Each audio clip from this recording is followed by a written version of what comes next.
Tanggal berapa tadi sekarang? Empat apa? Ya, Al-Muharram. Sudah berapa tahun kita hidup sampai tanggal 4 Al-Muharram ini? Baik, ada yang 20, 30, 40, 60, 70 tahun. Pertanyaan besarnya, apakah semua waktu yang telah kita lalui semuanya bernilai di hadapan Allah? Yuk, riset membuktikan, walaupun ini masih simpel dan perlu diverifikasi, tapi umumnya para ilmuwan sepakat rata-rata setengah usia manusia itu digunakan untuk tidur, rata-rata. Yuk kita ambil standar saja, diakumulasikan jamaah rata-rata 40 tahun. Ya, jadi memberikan yang di bawah termotivasi, yang di atas 40 tidak terlalu pesimis. 40 tahun bagi 2 berarti setengahnya dipakai tidur, 20 tahun. Ini umumnya ya, tidur. Tidur siang, tidur sore, ketiduran plus tidur malam. Berarti aktivitas produktifnya berapa? Selebihnya 20 tahun. Ini yang dipakai beraktivitas. Baik, ini amalnya. Kira-kira dari 20 tahun ini yang jadi amal soleh berapa tahun? Kan ada soleh, ada salah kan? Rumusnya kan begitu. Orang menatap itu kalau bukan soleh, salah kan? Yang sudah menikah menatap istri sendiri, soleh. Istri orang, salah. Kan? Keluar dari masjid, pakai sendal sendiri, soleh. Pakai sendal orang, salah. Kan? Nah, dari ujung kepala sampai ujung kaki, kira-kira berapa solehnya? Ya nggak usah terlalu pesimis lah, setengahnya lah ya. 10, ya kan? 10 tahun. Alhamdulillah. Nah, potensi amal soleh yang dilakukan misalnya 10 tahun. Saya mau tanya, dari 10 tahun ini yang ikhlas berapa tahun? Alhamdulillah, ya kan? Setengahnya. 5 tahun ikhlas. Ikhlas, Masya Allah. Dosanya berapa tahun? Kan di hadis Muslim begitu, akan menutup kan? Ya'ti yaumal qiyamati bi salatin wa siyamin wa zakatin, tapi sayang ada yang wayati qad syatama hadza wa qadhafa hadza wa daraba hadza wa safaka dama hadza tu'khadhu hadza min hasanati wa hadza min hasanati. Paham? Tidak. Ada orang sholat, ada orang puasa, ada orang zakat, tapi kadang ada yang tak mampu menahan lisannya. Dia sholat tapi masih mencela orang. Dia puasa bikin hoax. Dia juga berzakat tapi juga suka berselisih. Ada orang pulang ngaji sudah berdebat berselisih. Ada orang kemudian melakukan perbuatan baik tapi juga ada yang menumpahkan darah. Wasafaka dama hadza. Ini kalau Nabi memberikan isyarat pasti terjadi. Puncaknya itu kata Nabi, puncaknya bahkan ada yang menumpahkan darah tapi tega menyebutkan kata-kata kemuliaan di situ dengan menyebut kalimat Allah. Allahu Akbar, tembakin. Allahu Akbar, bom. Itu hati-hati. Mesti hati-hati. Dan kalau ada doktrin demikian cepat tinggalkan, karena itu yang dari awal diwaspadai oleh Rasulullah SAW. Hati-hati. Saya pernah sampaikan di berbagai kesempatan tempat, dan kita bermohon pada Allah supaya tidak terulang lagi kapanpun. Ya. Itu dulu waktu ada bom di Jalan Tamrin itu meledak, duar gitu. Itu saya sedang di Lampung. Tiba-tiba jamaah bertanya, Ustaz, apakah bom di Jalan Tamrin termasuk jihad fisabilillah? Saya bilang, Mas, maaf ya, sependek pengetahuan saya, jihad fisabilillah itu jihad di jalan Allah, bukan di Jalan Tamrin.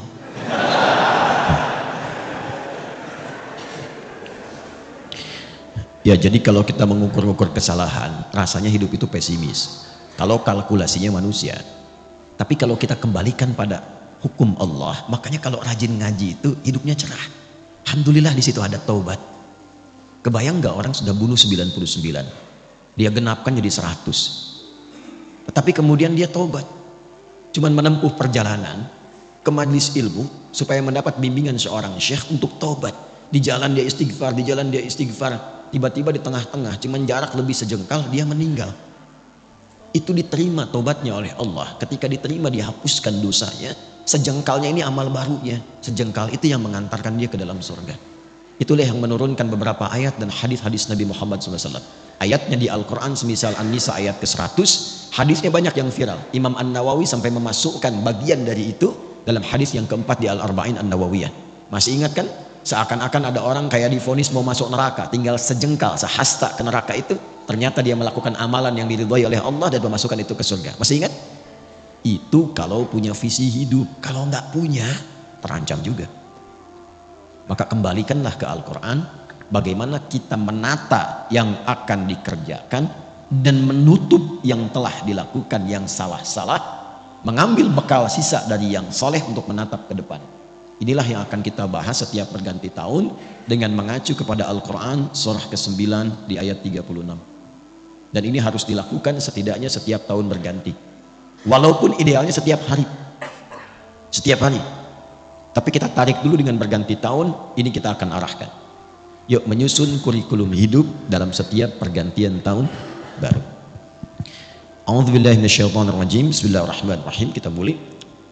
Inna iddatash syuhuri 'indallahi 12 syahran fi kitabillah yawma khalaqas samawati wal ard minha arba'atun hurum dzalika ad-dinul qayyim fala tadhlimu fihinna anfusakum. Stop sampai situ dulu di kurikulumnya. Inna harfu nasbin wa taukidin tansibul isma wa tarfa'ul khabara mabniyun 'ala al-fathi la mahalla lahu min al-i'rab. Inna itu huruf yang digunakan dalam bahasa Arab, fungsinya menegaskan informasi, yang menunjukkan informasi ini tidak main-main, isinya serius. Jadi kalau ditemukan inna mengawali ayat Al-Quran, maka cara memahaminya, informasi yang akan Allah sampaikan begitu penting dan serius. Sampai kemudian nasbin, ini ngajinya agak dalam ya. Kalau ngaji biasa itu hanya menunjukkan setelah inna itu nasab. Tapi kalau kita agak dalam ngajinya, nasab itu asalnya menancapkan sesuatu dengan kuat agar tidak goyah. Nasaba rajulu asahu fil ard. Seorang lelaki menancapkan tongkat dengan kuat, saking kuatnya nggak goyah. Jadi kalau ada kalimat informasi dalam Quran, ayat dibuka dengan inna, serius itu tancapkan informasinya dalam jiwa, jangan goyah. Pegang. Sampai Anda mau bersin, tidak bersin, tetap pegang. Ya. Jangan ragu. Yang bersin jawab. Nanti beliau jawab lagi. Ya. Orang bersin kemudian mengatakan yarhamukallah. Antum jawab apa? Itulah indahnya Islam. Tidak ada kegiatan kecuali dengan kebahagiaan, kebaikan dan doa. Jadi kami waktu belajar ada yang bersin. Kemudian dia bilang kan yarhamukallah, kata dosen kami, yahdini awalan tsumma antum. Semoga Allah memberikan hidayah pada saya dulu baru kalian. Yuk sini, tancapkan ini dalam jiwamu. Apa yang ingin Allah sampaikan? Ini saking pentingnya. Aku sejak mencipta langit dan bumi, kata Allah, telah menetapkan aturan bahwa semua kehidupan yang akan dijalani, kita tarik ke bumi dulu, itu akan berlangsung dalam setahun 12 bulan. Jadi komposisi waktunya 1 tahun itu berapa? 12 bulan. Dan ini Anda hanya akan temukan dalam Al-Quran, dalam konteks kitab suci, atau mungkin kitab yang disucikan. Cuma di Al-Quran yang tegas menyebutkan setahun berapa? 12 bulan. Dan bukan hanya informasi, tapi dengan isyarat desainnya, apa yang harus dikerjakan dalam masa itu. Romawi dulu pernah memberikan satu tes hipotesa, kalau dijadikan 13 bulan ternyata nggak seimbang, dikembalikan pada 12 bulan. Kemudian Allah meminta kepada kita untuk mengatur. Sejak langit dan bumi diciptakan, desain kehidupan itu setahun 12 bulan. Kalau Anda ingin tahu ketentuan yang lurus dalam agama, dalam konteks ini disebut din. Din itu yang menunjukkan pada kebaikan. Din itu yang mengatur supaya tertata. Kenapa din itu dinamakan dengan din, kemudian disebut dengan Islam? Inna dina indallahil. Seakan memberikan kesan Islam itu bukan cuma agama. Agama itu kan bahasa Sanskerta, tidak rusak kan? A-nya tidak, agama itu rusak, menjaga supaya tidak rusak. Nah, din itu maknanya lebih daripada itu. Kenapa disebut Islam? Ingin memberikan kesan ketika Anda mengaku Muslim, agama Anda apa? Islam. Itu bukan sekedar nama. Tapi dengan Anda menjadi Muslim, mengikuti tuntunan Islam, maka menjaga Anda supaya hidupnya tertata, supaya terarah, hidup berkualitas. Makanya orang dulu masuk Islam itu hidupnya lebih berkualitas, lebih baik. Silahkan cek. Kalau dia penuntut ilmu, pasti pasti ilmunya meningkat, jadi lebih pintar, bahkan jenius. Kalau dia pebisnis, pasti ketika masuk Islam dia tidak akan pernah kaya, pasti, tapi akan menjadi pribadi yang kebangetan kayanya. Betul, standar itu. Pebisnis muslim itu kalau dagang nggak pernah balik modal, selalu balik untung. Betul. Kenal Abdurrahman bin Auf?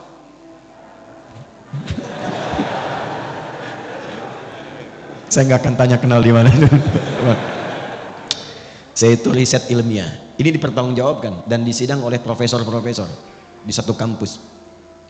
Singkatnya begini, saya riset perbandingan pra-Islam dengan pasca-Islam. Abdurrahman bin Auf, singkatnya saat masuk Islam, itu dalam bisnisnya yang berkah itu, kalau dikonversi ke sekarang, aset dan semuanya, itu nilainya 72.000 triliun.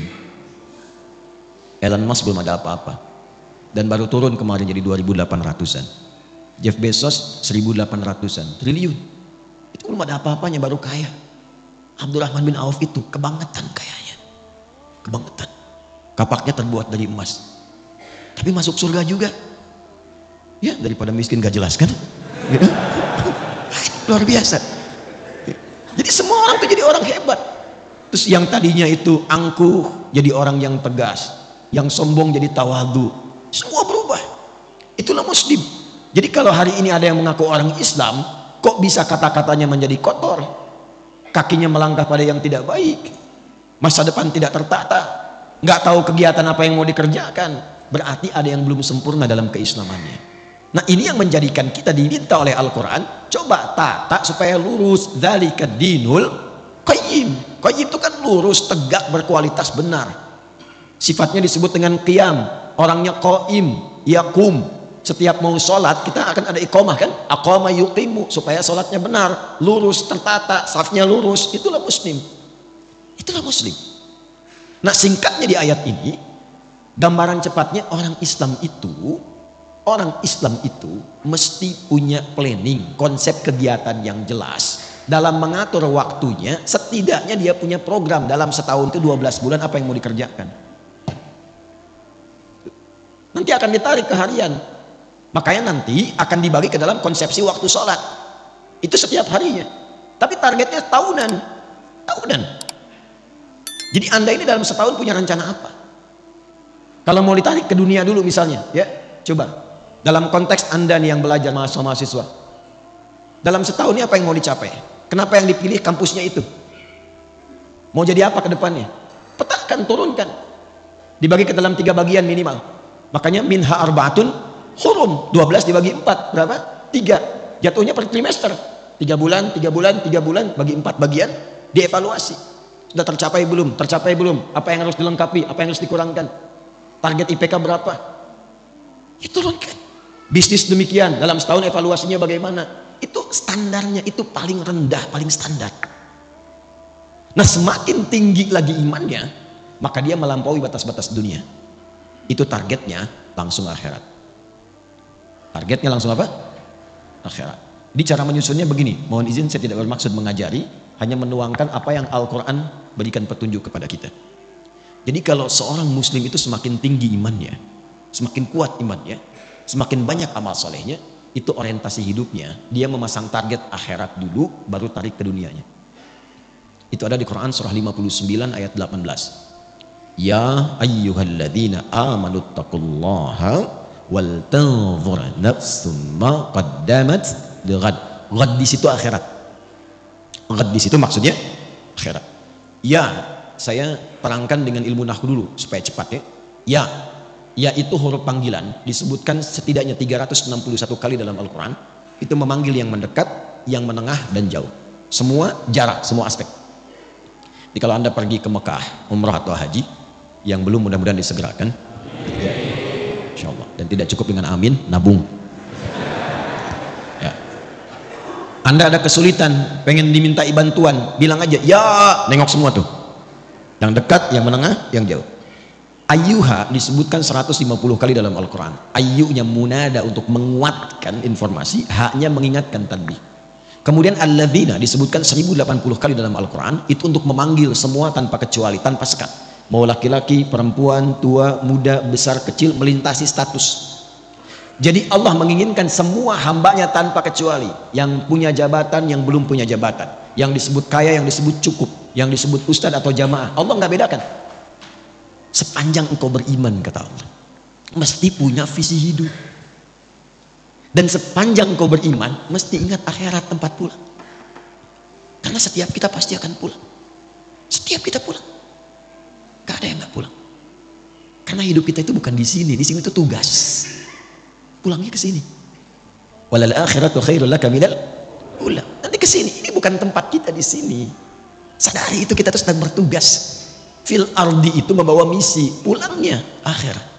Makanya disebut di Quran dengan mayyit. Quran surah 39 ayat 30, innaka mayyitun. Mayyit itu kalau pakai tasydid itu yang akan meninggal, ya, yang akan wafat. Wafat itu gerbangnya, artinya menjalani masuk gerbang itu untuk masuk ke tempat yang baru, itu yang abadi. Sedikit-sedikit lompatnya. Ini ada mayyit begini, ada mayyit, itu beda. Kalau mayyit pakai tasydid itu masih hidup tapi akan meninggal. Jelas? Yang akan meninggal. Apa yang menyebabkan dia kemudian meninggal? Ajal tiba. Quran surah 7 ayat 34. Walikulli ummatin ajal. Ketika ajal tiba, apa yang menjadikan kemudian dia wafat? Maut yang datang. Ini semuanya terkorelasi. Ketika datang maut, dia mengambil tasdidnya nih. Ini bukan ilmu takatik ya. Ini seakan ini rohnya yang diambil, maut. Siapa yang ditugaskan? Malakul maut. Quran surah 32 ayat 11. Qul yatawaffakum malakul mautil ladzi wukila bikum. Maut. Ketika ini diambil jadi sukun.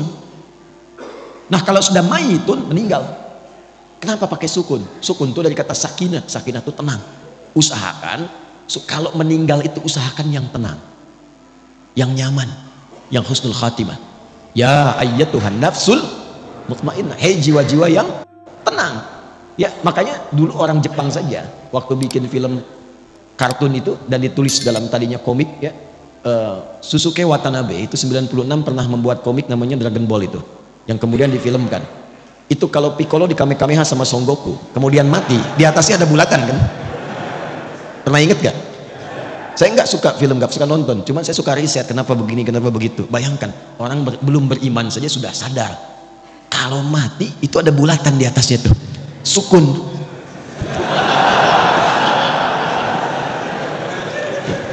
Oh, enggak. Tuh. Coba nanti yang belajar bahasa Arab agak dalam belajarnya. Itu di bahasa Arab itu harokat pun ada artinya. Itu harokat. Kenapa sukun, kenapa fathah, kenapa dhammah, kenapa kasrah, itu ada artinya. Jadi kalau panjang waktunya bisa saya bahas. Tapi karena terbatas kita fokus. Kita sampai jam berapa? Ya, insya Allah tidak ada masalah. Anda silahkan sampai zuhur. Saya 6:04 saya pamit. Dan nanti kapan-kapan lagi lah, kapan-kapan. Insya Allah ya. Tapi saya punya cerita singkat dulu. Jadi satu kali saya ke Garut, ini kisah nyata. Lalu dihidangkan, Ustadz ini sukun katanya. Saya bilang bukan Pak, ini kasrah. Kalau sukun dia masih di atas, bulat. Begitu jatuh ke bawah itu kasrah. Bapak belah-belah begini itu fathah. Kalau udah kumpul dhammah. Maka dia pulang ke istrinya, kembali ke dapur, dia katakan, "Mah, kata Pak Ustadz bukan sukun, ini kasrah." Ini kisah nyata ini. Kembali sini. Semakin tinggi imannya dan dia sadar, ya ayyuhalladzina, pakai alladzina, kita ini akan wafat. Dipanggil oleh Allah imannya. Dipanggil, harus punya visi. Baik engkau yang merasa imannya itu, maaf, lemah sehingga jauh dari Allah. Ya, kan orang lemah itu kalau lemah iman, rasanya malu kalau mau ibadah, seakan jauh. Ya kan? Mau ngaji malu, mau ke masjid malu gitu ya. Ada yang standar menengah, standar. Ada yang kuat, saking kuatnya, Masya Allah cepat. Ilustrasi gampangnya itu waktu sholat. Kalau ingin kita mengukur tingkat kekuatan iman, gampang, cek dalam sholat. Itu standar Quran. Quran surah ke-8 ayat kedua. Innamal mu'minuna alladzina idza dzukirallahu wajilat qulubuhum. Sungguh insan beriman itu bisa dicek standarnya. Kalau disebutkan nama Allah, ada getaran dalam jiwanya. Konfirmasi iman. Nah, Allah menyebutkan namanya itu lewat muadzin dalam adzan, dipanggil adzan itu Adzan dari kata udhun, telinga. Kenapa disebut adzan? Karena lafaz ini satu-satunya yang akan sampai ke telinga 24 jam berputar. Diperdengarkan nama Allah setiap berganti waktu. Baru bangun disebutkan, siang disebutkan, sore disebut, sampai malam. Untuk dilihat standar iman dalam sehari itu bagaimana kualitasnya. Karena kata Nabi, nanti ada yang yusbiqu mu'mina wa yumsi kafirah. Akbar. Ya. Kita ambil misalnya zuhur jam berapa? Subuh jam berapa? 4.24, 4.22, terjadi perbedaan pendapat. Ya kita ambil pas dekat komat lah, 4.25 misalnya. Nah ini kalau adzan 4.25, Allahu Akbar, Allahu Akbar, Anda langsung sadar, ya Allah adzan, saya siap-siap. Nah itu kualitas imannya standar. Standar. Belum kuat. Tapi kalau dari jam 4 Anda sudah siap-siap, belum dipanggil, sudah ada getaran untuk merespon. Itulah iman yang kuat. Tapi kalau dipanggil 4.25, Anda baru sadar 5.24. Ya. Nah ini yang dimaksud. Tapi ketika berbicara tentang visi dan misi hidup, Allah tidak bedakan. Dipanggil semuanya. Hei baik yang merasa imannya masih lemah, yang menengah ataupun yang kuat. Itu Masya Allah. Allah panggil semua dengan engkau mengerjakan ini. Yang lemah akan jadi kuat, yang kuat semakin rekat, dan yang menengah akan semakin dekat dengan Allah Subhanahu wa taala. Wal tanzur nafsum ma qaddamat. Engkau harus punya visi untuk pulang. Jangan-jangan dunianya nyaman, akhiratnya terancam. Maka cara menyusunnya begini. Nah, ini yang paling penting. Kalau kita ingin menjalani aktivitas dunia supaya nyaman, jadi apapun silakan. Ini tidak merubah status Anda. Yang wali kota tetap wali kota, yang camat tetap camat, yang dosen tetap dosen, nggak berubah. Tinggal Anda ingin upgrade atau tidak. Tuh, saking pentingnya bunyi itu ya, mengingatkan. Ya, suruh nanti saya terangkan. Tarik ini sampai ke masa kita sekarang. Dari sini dulu, dari akhirat. Ini kan tempat pulang terakhir kan. Logika sederhananya begini. Kalau kita ingin menempati tempat untuk pulang yang terbaik, sekarang sedang kita beraktivitas, berarti kita siapkan kan tempat yang bagus, kalau pulang nyaman, tempatnya enak dan sebagainya. Nah Allah sudah menawarkan melalui Rasulullah ada 8 tempat indah saat pulang di akhirat. 8 jenis yang disebut dengan jannah, surga. Jadi surga itu ada 8 jenisnya. Dari mulai yang biasa, tapi maaf, sebiasa-biasanya pun surga. Ya, mala ainan ra'at wala udhunun sami'at wala khatara ala qalbi bashar. Itu indah, ingin apapun celing langsung ada. Itu ada di Al-Baqarah ayat 25. Wa utubihi mutasyabihat. Antum sekarang, waduh lapar nih, dan nunggu dari tadi, kan? Pengen makan, pengen sarapan, pengen macam-macam. Di surga beda. Begitu antum ingat nasi uduk, celing ada. Apa aja? Itu yang surga biasa. Apalagi yang indah seperti Firdaus, surga Aden, Darussalam, Jannatun Na'im. Pertanyaannya, saya cuma tanya 2 hal. Satu, siapa yang ingin masuk surga? Alhamdulillah. Tapi tidak semua yang ingin ke surga itu yang tahu dan jelas punya gambaran surga mana yang mau dimasuki. Ini antum nih yang kuliah, kalau nggak tahu apa yang mau dicapai, kampus mana yang mau dipilih? Mau jadi apa? Anda kalau nggak punya visi, untuk apa Anda bekerja beraktivitas, akan bingung apa yang mau dikerjakan, hasilnya apa yang mau diraih. Nah kita tarik dari atas, di surganya mau yang mana? Supaya jelas, nanti dari situ muncul kurikulum, itulah yang dikerjakan selama hidup, itu aja terus, sampai wafat. Hidup itu kan gampang, cuma tinggal menunggu wafat saja. Setelah itu selesai, kita mendapatkan apa yang disiapkan. Nah saya ingin cepat, karena waktunya tinggal 15 menit lagi. Setelah itu kalau ada waktu kita diskusi, supaya memberikan kesempatan Syuruk dan yang lainnya, fokus baik-baik. Saya akan cepat, dari 8 jenis surga ini, kita sepakati dulu jamaah. Mau surga yang mana? Oke ya, gak apa-apa. Saya paham ya. Kalau kan selalu terjadi begitu, nggak ada masalah ya. Nggak ada masalah. Memang rumusnya begitu. Kalau kita mau pilih sesuatu, pilih yang tinggi. Sehingga nanti effortnya dari dalam diri kita itu semakin kuat ingin mencapai. Jadi kalau nggak nyampe, nyangkutnya masih deket-deket. IPK 4, target belajarnya itu kuat. Kalau nggak nyampe, nyangkutnya ya 3,9, 3,8. Jadi kalau mau target surga, targetkan yang tinggi. Sebab kalau yang biasa-biasa, yang penting ke surga ya nggak apa-apa. Kalau nggak nyampe, nyangkutnya di mana? Ini Firdaus. Sudah? Oke, tarik ke sini. Tinggal keluarkan di Al-Quran kurikulum surga Firdaus. Tunggangi aktivitasnya di bumi. Dan alhamdulillahnya nggak pernah disebutkan dalam Quran hanya kiai, hanya ustadz, hanya habib, hanya tokoh, hanya ulama masuk surga ini. Tidak. Allah turunkan dalam bentuk sifat dan kegiatan kurikulum. Quran surah ke-23 ayat 1 sampai 9.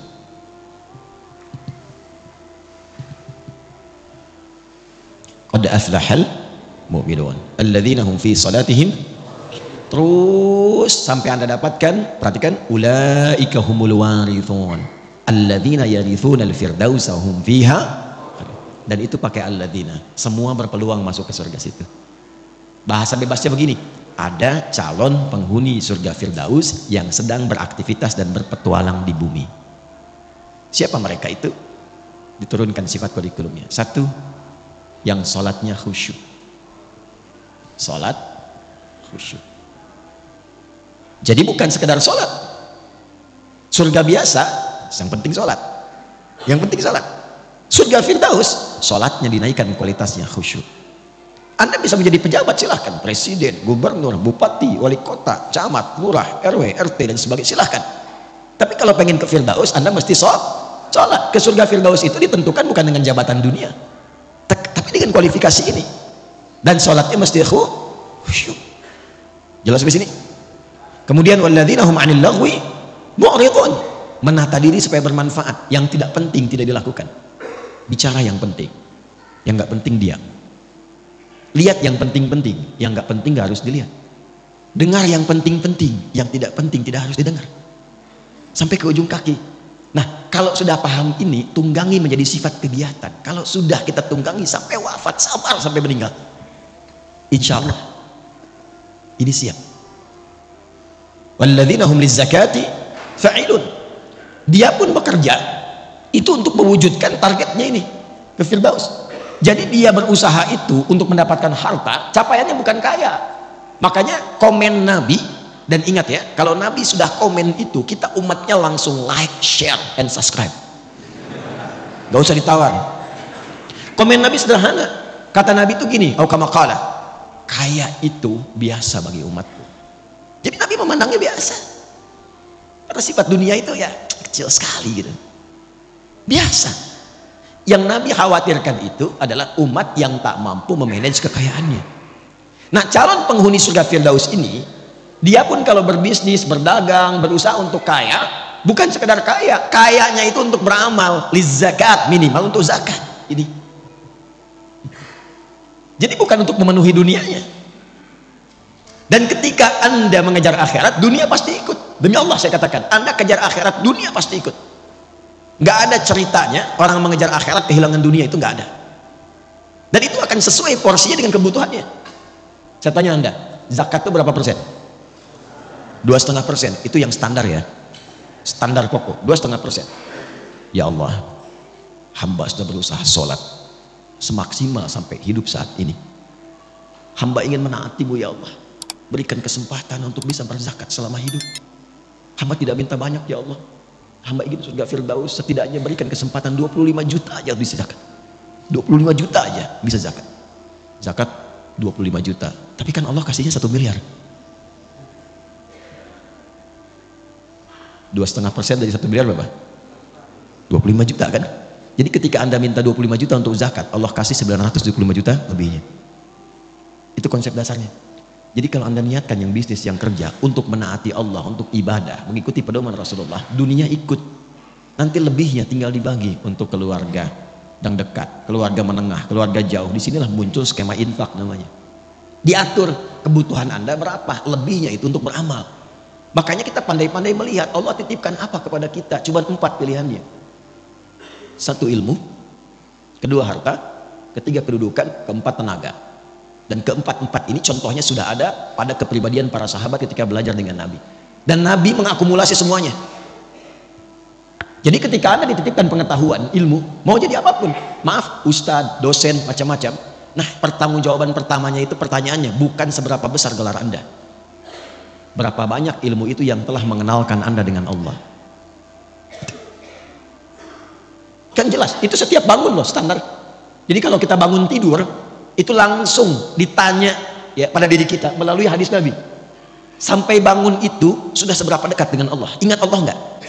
Itu ada di Abu Daud nomor hadis 1367. Silakan dicek. Dari Ibnu Abbas radhiyallahu taala anhuma. Itu kata beliau kalau Nabi bangun dari tidurnya, kana Nabiyyu sallallahu alaihi wasallam idza istaiqadha min naumihi fajalasa. Kalau Nabi bangun dari tidur duduk dulu. Enggak langsung, jangan langsung beraktivitas, duduk supaya tenang.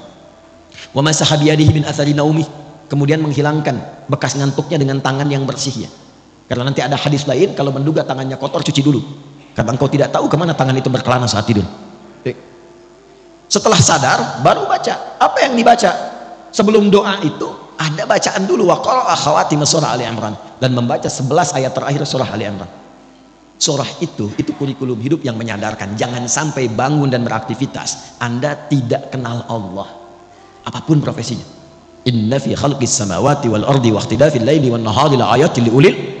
Siapa ulul albab itu? Alladzina yadhkuruna Allaha qiyaman wa qu'udan wa 'ala wa yatafakkaruna fi khalqis samawati wal rabbana ma khalaqta hadha batila subhanaka faqina. Jadi Anda mau tugas jadi udara, darat, lautan, bekerja apapun, kalau Anda mengaku muslim, ingat Allah. Itu poinnya. Yang menjabat silahkan. Bapak di wali kota, ada di RW, di RT, Anda nggak akan ditanya berapa banyak yang telah dikumpulkan dari pangkat dan jabatan. Pertanyaan pertamanya, berapa amanah Allah yang telah engkau berhasil selesaikan? Kenal Allah nggak? Harta juga begitu. Jadi ketika Allah titipkan, menatanya begini, menatanya. Bukan semuanya itu harus dibelanjakan. Nih, yang untuk ibadah akhiratnya. Untuk keluarga berapa? Setelah itu sebagian infak awal 5 golongan Al-Baqarah 215. Setelah itu lebihnya baru keluar. Anda dapat sebulan 100 juta, hitung setelah keluar zakat, ini yang di rumah berapa kebutuhannya? Misal 30 juta. Lalu dari 5 golongan yang 215, ayat 215 di Al-Baqarah, ada orang tua di situ. Yas'alunaka madza yunfiqun qul ma anfaqtum min khair falil walidain wal aqrabin, kerabat dekat, paman, bibi, ya adik, kakak dan sebagainya, keponakan, wal yatama, anak yatim, wal masakin, orang miskin, wabnis sabil, yang kesulitan di perjalanan. Porsinya berapa? Setelah itu baru keluar yang jauh. Jadi siapa untuk keluarga, tabungannya bagaimana, selebihnya itu untuk ibadah. Inilah Firdaus. Dan kalau dikumpulkan terus pun tanpa arah itu percuma, karena saat meninggal dibalutnya cuma pakai kain kafan, dan silahkan cek tidak ada kantongnya.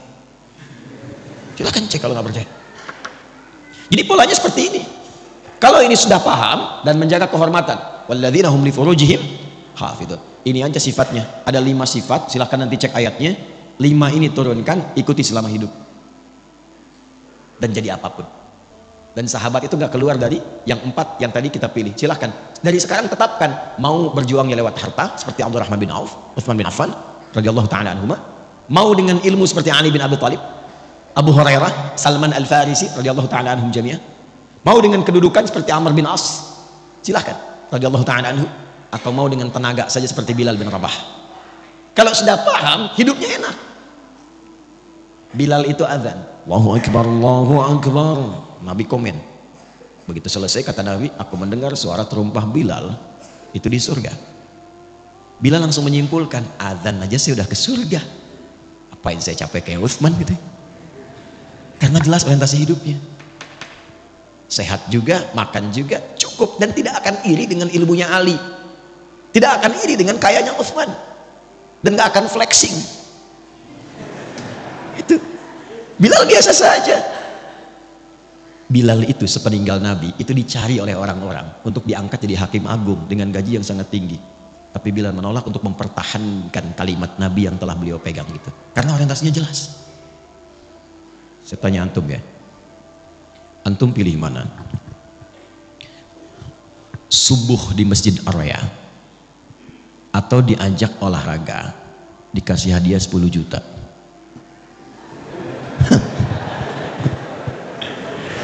Subuh di Masjid Ar-Raya atau olahraga dikasih hadiah 10 juta?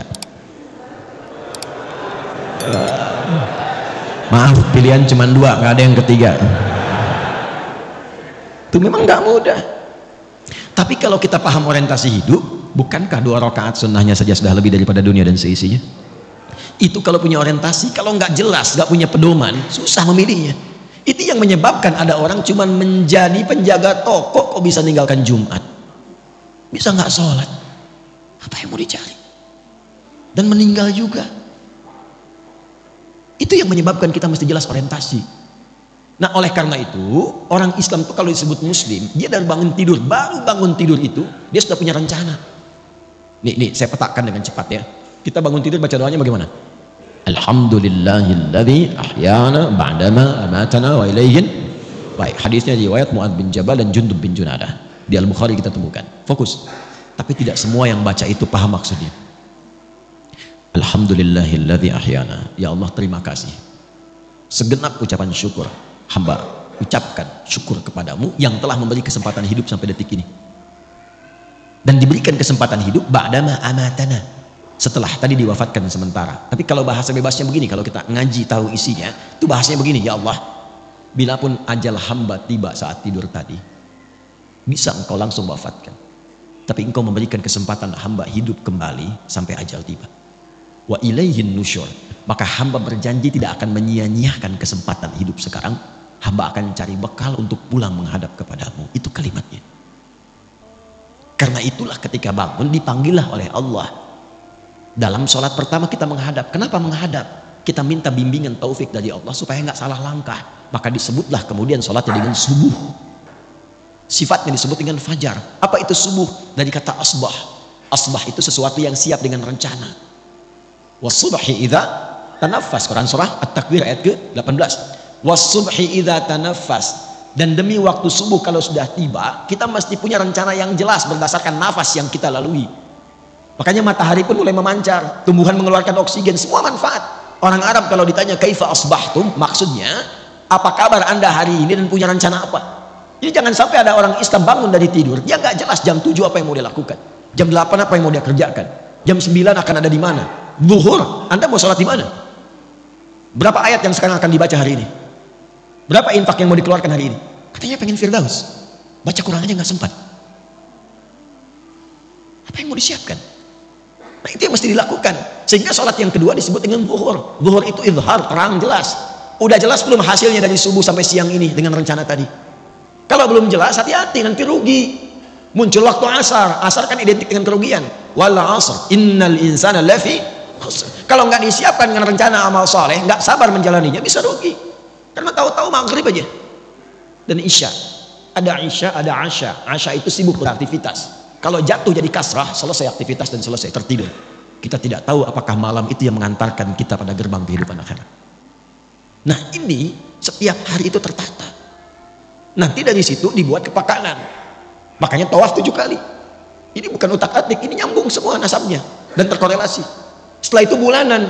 Makanya kita itu ada bimbingan harian, bimbingan pekanan dalam Jumat, bimbingan dalam bulanan, sampai tahunan, puncaknya haji, bertemu semua untuk saling mengenal. Nanti setiap ganti tahun itu kita evaluasi. Apa selama ini yang menghambat kita kurang dekat dengan Allah? Mau sholat itu susah, mau baca Quran sulit, mau infak keluar, harta udah dikasih banyak, ke infak juga. Sederhana. Mungkin ada yang haram yang masuk dalam tubuh kita. Ada yang haram yang masuk dalam tubuh seseorang. Ya. Atau ada perilaku maksiat yang harus ditinggalkan. Itulah yang menjadikan seorang muslim mesti meninggalkan itu. Meninggalkan sesuatu yang dilarang kepada yang baik disebut dengan hijrah namanya. Jadi hijrah itu bukan masuk kelompok tertentu, ormas tertentu, keadaan tertentu, bukan. Meninggalkan segala yang dilarang menuju segala yang baik. Kalau anda ingin ikut, tambahkan ya. Mengikuti sifatnya, tambahkan tak. Maka jadilah hijriyah. Hijriyah itu bukan sekedar nama untuk tahun. Bukan. Maksudnya kita diingatkan setiap datang dan mengenal tahun hijriyah. Maksudnya sudahkah kita tinggalkan yang kurang baik menjadi lebih baik? Itu poinnya. Ish ma syi'ta fa innaka mayyit. Kalau masih belum paham, itu langsung silakan hidup, nikmati, bebas, terserah kamu, tapi ingat, kamu akan wafat. Hari pertama, bulan pertama di kalender hijriah ini diberi nama apa namanya? Bulan apa? Bukan.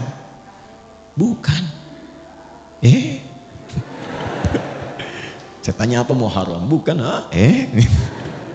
bukan Muharram. Yang tepat itu Al-Muharram. Ya, Al-Muharram. Kalau Muharram itu kegiatan yang diharamkan. Mabuk Muharram. Mencuri muharram, berselisih muharram, bertengkar haram, korupsi muharram. Hukumnya disebut haram. Itu hukumnya. Kalau kita ingin jadikan pada komitmen waktu untuk meninggalkan segala yang dilarang. Saya ingin waktu ini, sekarang ini, saya ingin meninggalkan yang haram dalam pandangan. Saya ingin meninggalkan yang haram dalam perkataan. Maka rubah katanya dari muharram menjadi al-muharram. Jelas? Itulah kenapa disebut al-muharram. Ingin memberikan kesan, kalau ingin berubah menjadi pribadi yang baik, maka yang pertama dilakukan, mulailah dengan meninggalkan segala yang diharamkan oleh Allah dan Rasulnya. Setelah itu bikin resolusi, rencana terbaik untuk setahun ke depan minimal. Makanya nanti di tanggal 10 itu ada puasa untuk mengevaluasi yang setahun berlalu. Bukankah puasa al-muharram itu menggugurkan dosa setahun? Ya kan? Itu mengevaluasi setahun berlalu untuk punya resolusi setahun yang akan datang. Apa yang mau disiapkan ke depan? Nah, karena itu saya akan akhiri, mudah-mudahan pertemuan ini menjadikan kita lebih terarah, ya, lebih baik, dan punya orientasi yang jelas. Saya akan tutup dengan kisah seorang suku Badui yang datang kepada Nabi SAW. Terdapat dalam hadis riwayat Muslim. Datanglah seorang dari suku Badui, itu padang pasir, pedalaman di Arab, kepada Nabi SAW. Saya bacakan hadisnya. Kama qala jaa a'rabiyyun ila nabi sallallahu alaihi wasallam faqala, maka dia berkata, ya Rasulullah, dullani ala amalin basitin yudkhiluni jannata. Ingat, ini bukan kampung lagi, yang paling kampung di Arab. Dia datang kepada Nabi, dia mengatakan, ya Rasulullah, tolong tunjukkan padaku satu amalan yang ringan aja, nggak usah berat-berat, yang penting hamba bisa ke surga. Pinter ya, pinter, secara ekonomi benar, modal sedikit keuntungan banyak kan. Kata Nabi, singkat, cukupkan yang fardu saja. Kalau engkau ingin sholat, cukup fardu, kecuali engkau ingin tambah dengan sunnah. Puasa yang fardu saja, Ramadan. Kalau engkau ingin tambah, sunnah. Harta kalau ada, yang fardu saja, zakat. Kalau mau pengen tambah, illa anta tawwa, sunnah. Yang mengagetkan begini, kata orang ini, ya Rasulullah, saya akan konsisten dengan yang fardu aja. Jadi selama hidup, dia sholat fardu aja, nggak pernah sholat sunnah. Puasanya Ramadan saja, nggak ngerjakan puasa sunnah. Tapi juga saya akan konsisten meninggalkan maksiat, jaga diri. Lalu tiba-tiba dia pergi, thumman talaqa. Perhatikan komen Nabi di sini. Qad aflaha in sadaqa au dakhala al-jannata in sadaqa. Kalau dia komit, konsisten dengan apa yang dia katakan tadi, dia akan masuk surga. Tapi kalimatnya jannah. Ya, jannah, tidak menyebutkan firdaus, bukan aden. Karena memang Nabi membalas keinginannya, yang penting ke surga. Jadi sebetulnya simpel. Dia mengerjakan kegiatannya yang sederhana, yang biasa-biasa, tapi visinya tinggi. Nah, cuman dia mengetahui keadaannya. Dia paham, dia itu nggak sanggup sholat sunnah tahajud karena tinggalnya nomaden, pindah-pindah. Kadang-kadang malamnya ada badai, terganggu. Maka dia komit dengan yang fardu. Dia mungkin tidak kerjakan sunnah, tapi dia tinggalkan maksiat. Tapi antum tidak harus pilih seperti dia. Kenapa? Karena tantangan mereka dengan kita beda. Di padang pasir, maksiat apa yang mau dilakukan? Lihat onta nggak pakai baju, emang begitu. Pemandangannya ya gersang saja. Jadi potensi maksiatnya kecil, tinggal nata diri saja. Sekarang antum buka HP sudah maksiat. Oke. Jalan baliho aurat terbuka, lihat. Nggak sengaja, tapi gini lagi. Benar nggak ya? Salah. Maka kita harus punya visi yang lebih besar lagi. Ya, maka saya bandingkan sebelum saya akhiri. Ini saya selalu sampaikan yang nyata-nyata. Kalau bukan Quran hadis, yang ini kisah yang saya alami sendiri. Antum nih datang, Masya Allah, masjid bagus. Semoga Allah berkahi semua. Fasilitas enak, komplek baik. Ini saya mau tutup ya, cuma untuk menggugah kita semua saja. Saya ingin ajarkan pada anak saya dulu, bagaimana sirah Nabi. Dari mulai dasar saat menggembala kambing. Maka saya ajak anak saya itu ke satu puncak bukit. Karena saya dengar ada orang soleh memelihara kambing. Saya ajak dengan istri, dengan keluarga, situ. Singkatnya sampai di atas, Masya Allah itu orang luar biasa. Tinggal di perbukitan, tapi ketika datang tamu semua diada-adakan. Padahal pendapatan ketika saya tanya cuma 100.000 per bulan. Tapi rasanya mewah. Kebahagiaan terpancar. Saya lihat, di mana kambingnya saya ingin lihat. Oh di sana Gus katanya. Saya datang. Begitu saya lihat bersih kambingnya, bagus. Tapi yang membuat saya agak heran itu mulutnya ditutup pakai potongan dari plastik botol minuman. Saya nggak sebut merek ya supaya tidak endorse.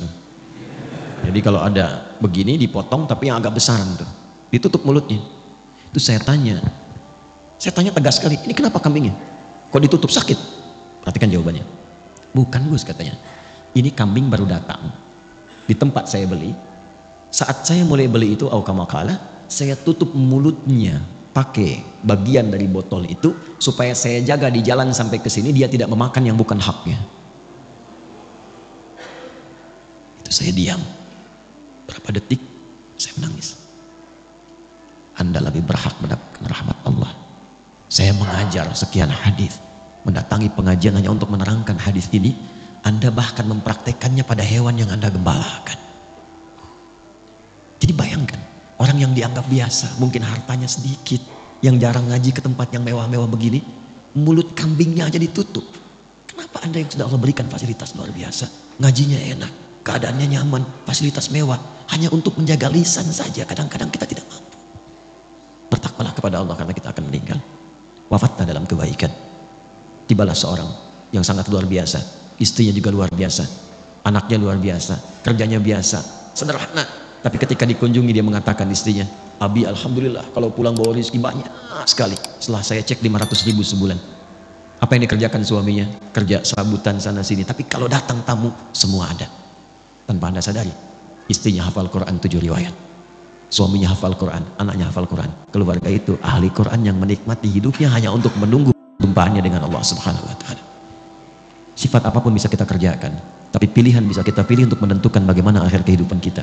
Jangan sampai satu Al-Muharram itu cuma jadi kumpul-kumpul, datang kembang api lebar, tertawa gembira, akhir tahun foto-foto bikin konten, tapi tidak jelas kehidupan untuk kembali pulang.